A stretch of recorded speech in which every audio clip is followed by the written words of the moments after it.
If you run a WordPress site, you already know that spam responses can pile up fast and clutter your communication space. But the good news, cleaning them up takes just a few clicks. In today's full guide, I'll show you exactly how to mark any unwanted response as spam in WordPress, quickly, safely, and without messing up your genuine feedback. Let's jump right in. First, open your browser and head straight to your WordPress homepage.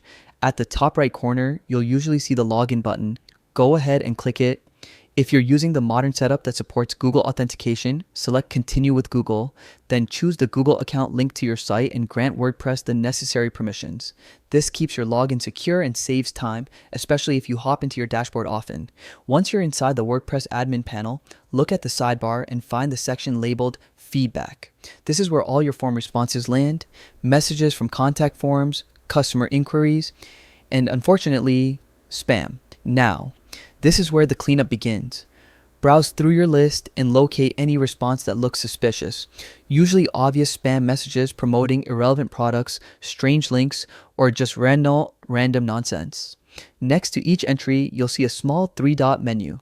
Click on it.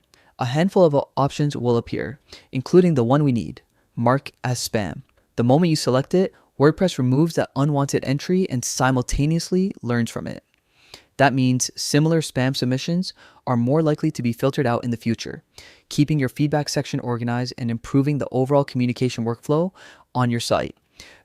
Consistently marking spam instead of simply deleting it, you train WordPress to keep your inbox cleaner and smarter over time. It's a small habit, but a powerful one for site maintenance. And that's it. A quick, simple, and reliable method to keep your WordPress feedback section spam-free. If this guide helped you, make sure to like the video, subscribe, and drop a comment letting me know what tutorial you want next. Thanks for watching, and I'll see you in the next one.